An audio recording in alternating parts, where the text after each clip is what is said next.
Hello and welcome to Express News with me, Deepika, your daily half-an-hour window that brings you all the latest news and updates from the country and the world in 30 minutes. Let's begin.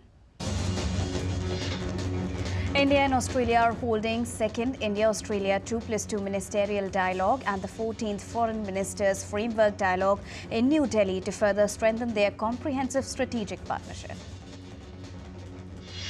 Defence Minister Rajnath Singh also held bilateral talks with his Australian counterpart Richard Marles in New Delhi on the sidelines of the meeting.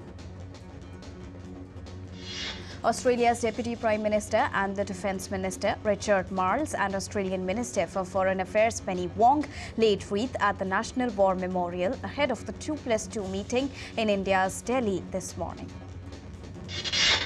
Indian Minister V. Muralidharan is visiting Tanzania and Kenya from the 20th of November till the 23rd of it. A 30-member business delegation from India is accompanying the Minister of State for the visit. The visit to Tanzania is aimed at strengthening India's strong bilateral relations with these countries. In Kenya, V. Muralidharan will inaugurate an exhibition on the role of the Indian soldiers in East Africa during World War I. As 41 workers are still trapped inside the partially collapsed Silkyara tunnel in Indian northern state of Uttarakhand, the government has laid a new 6-inch pipeline for around 40 meters in order to better deliver food and water to the trapped workers. Indian Prime Minister Narendra Modi is constantly monitoring the evacuation. Prime Minister Modi has assured the availability of necessary rescue equipment by the central government. President of International Tunnelling and Underground Space Association, Professor Arnold Dix, inspected the Silkyara tunnel as the operation to rescue the trapped workers is currently underway. India celebrates 8 years of the Uday or the Ujjwal Discom Assurance Yojana scheme that aims at requeuing the debts of discoms in India and also reduce the cost of electricity throughout the country.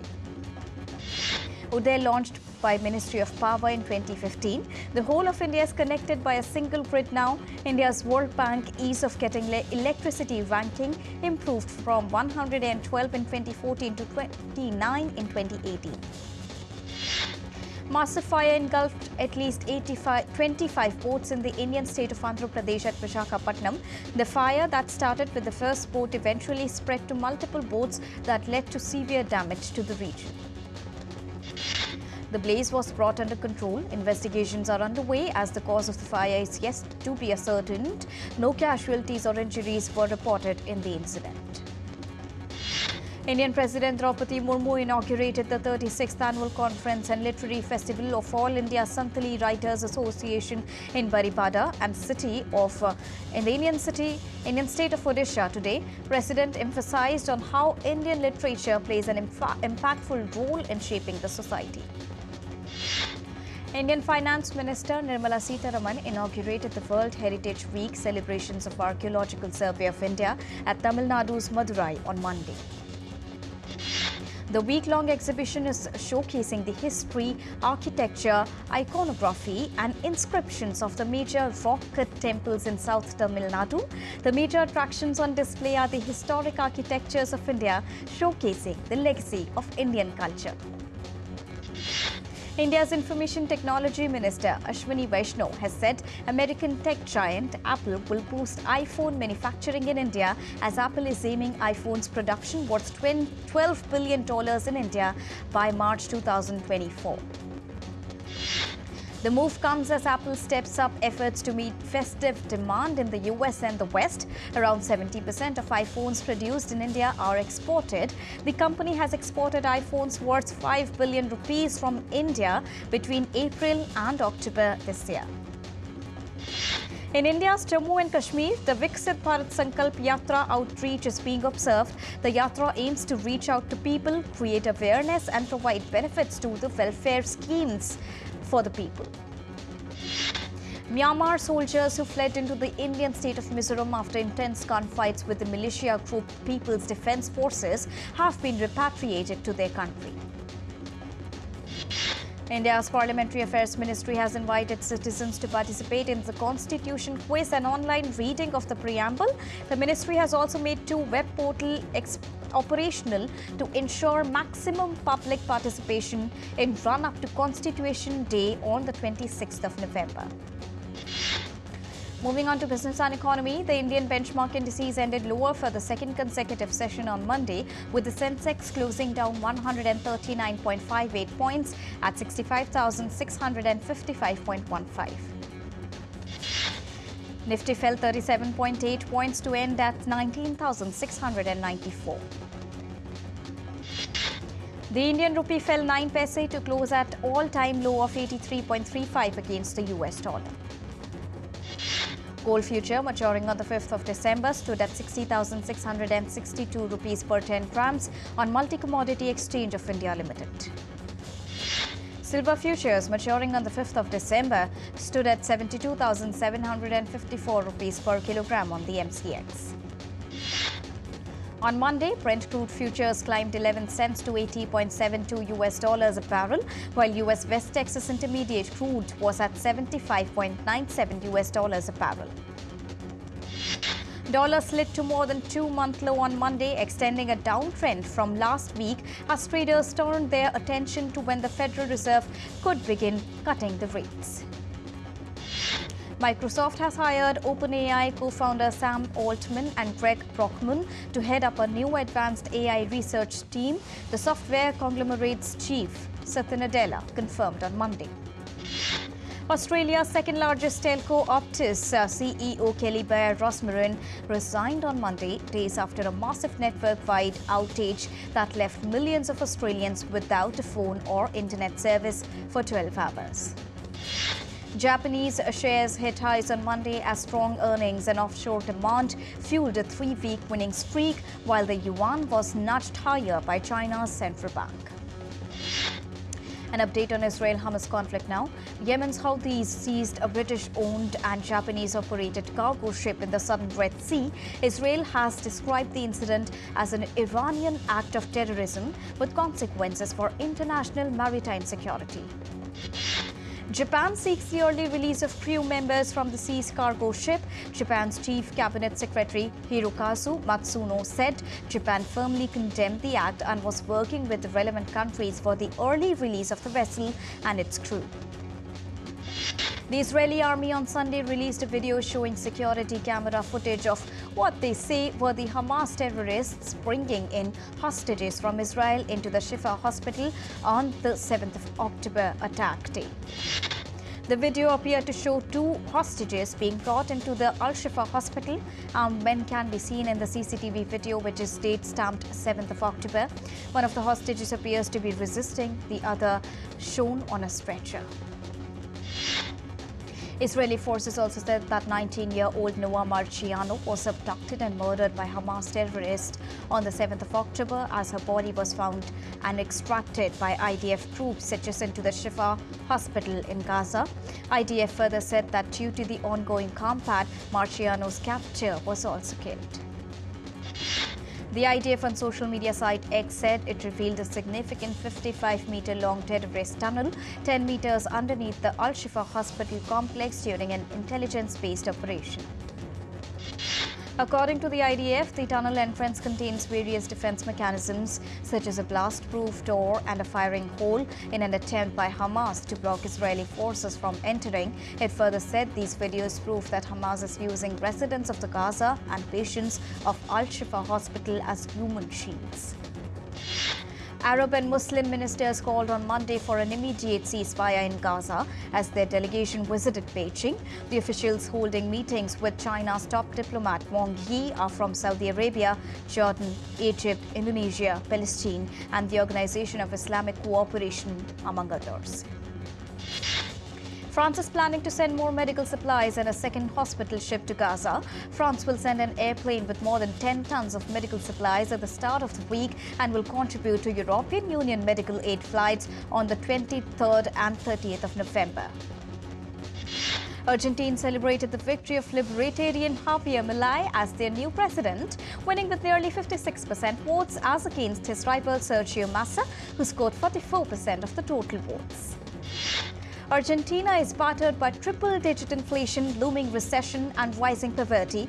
He is opposed to communist nations while favouring strong ties with the US. Democratic Republic of Congo President Felix Tshisekedi launched his re-election bid on Sunday. The presidential poll scheduled for the 20th of December will witness participation of more than 43 million eligible voters. Tshisekedi is seeking another term. Netherlands will hold parliamentary elections on the 22nd of November after the government collapse over a cluster of crises including immigration policy. Mark Rutte made exit after serving as Netherlands Prime Minister for 13 years. Among the candidates running for the post, the frontrunners include De Laas and Peter.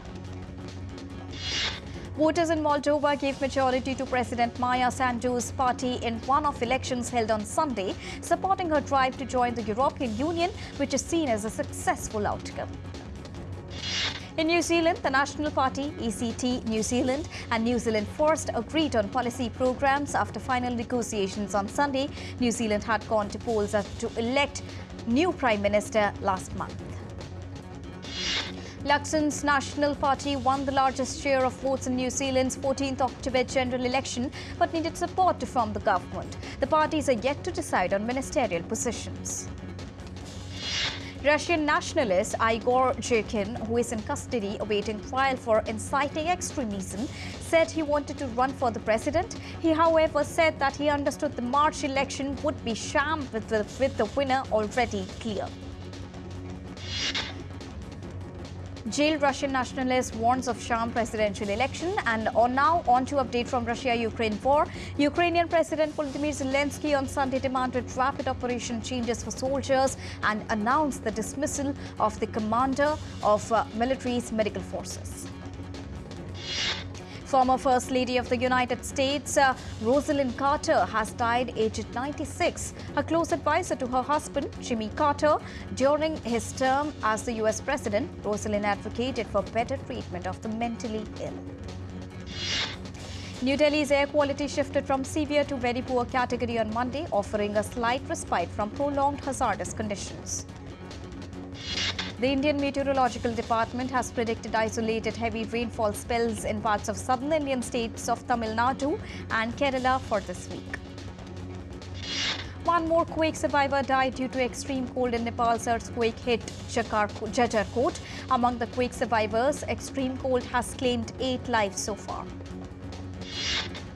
In the Indian state of Tamil Nadu, the Madanadi Dam is overflowing after it reached its full capacity due to continuous rainfall in the catchment areas of the dam.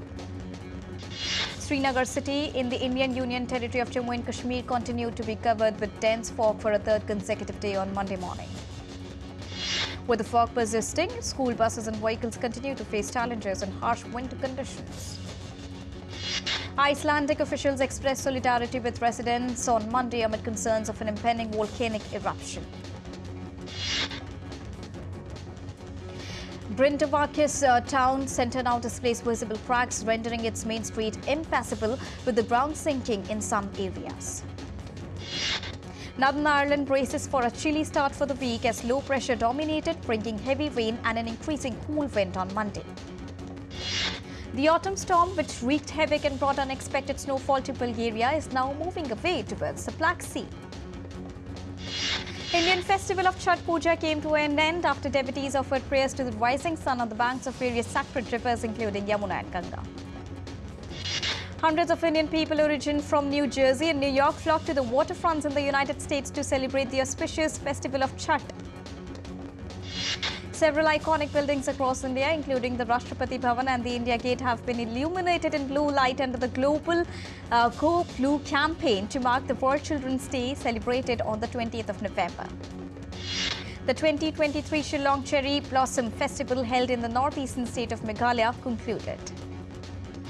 Over 200 colourful hot air balloons filled clear blue skies in central Mexico as part of the 4-day 21st International Hot Air Balloon Festival.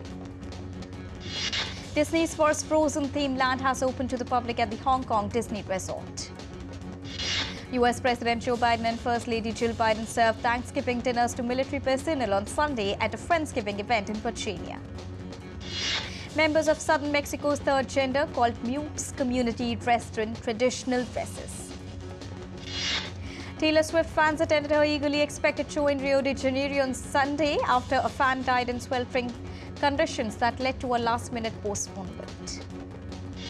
In an annual tradition, the Champs-Élysées, a cultural hotspot in France, was illuminated with Christmas lights. An exhibition titled An Atlas of Yves Devlin, showcasing British artist and stage designer Yves Devlin's creative process, is underway in New York City. The exhibition is set to run till the 11th of August next year and will showcase the creative processes.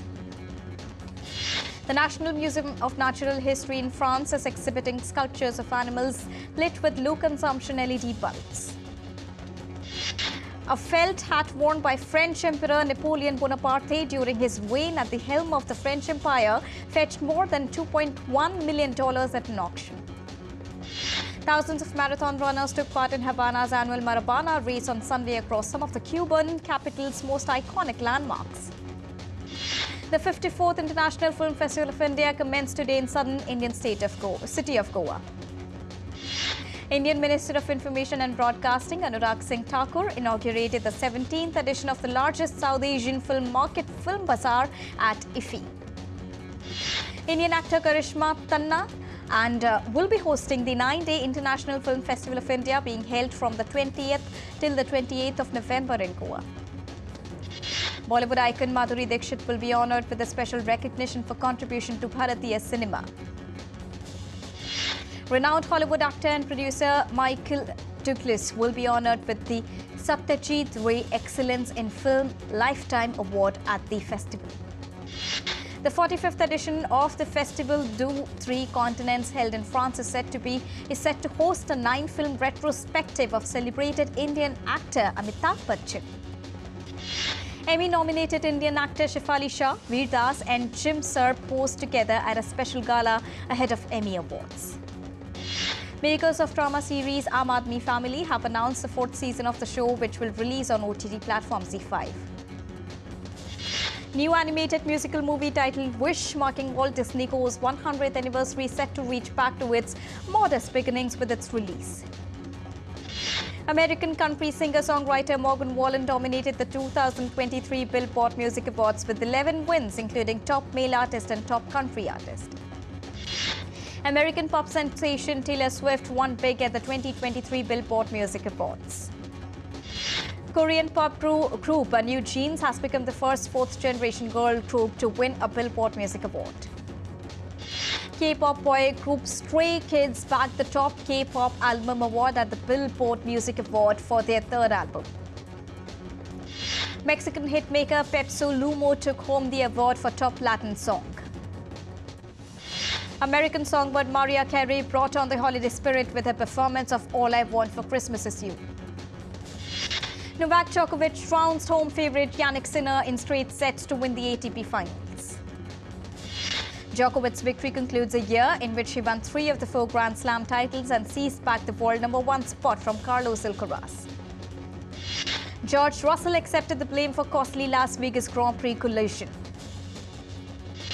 Deputy Prime Minister of Australia Richard Marles joined an impromptu cricket event at Delhi's Arun Jaitley Cricket Stadium.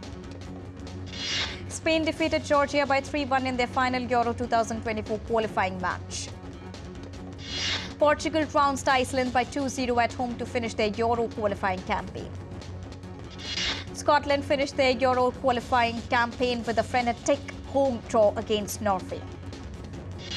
Gavi suffered a serious knee injury in Euro qualifying victory over Georgia. India's Gaganjeet Bhullar reached victory at the Indonesian Masters with a 5-shot victory in Jakarta. In Havana's annual Maratona race, thousands of marathoners from 47 countries traversed the iconic landmarks. And with this, it's a wrap here on Express News for now, but news and updates will continue here on DD India. So don't go anywhere. Keep watching and keep tracking DD India for all latest news and updates from the country and the world. Thank you so much for joining us right now.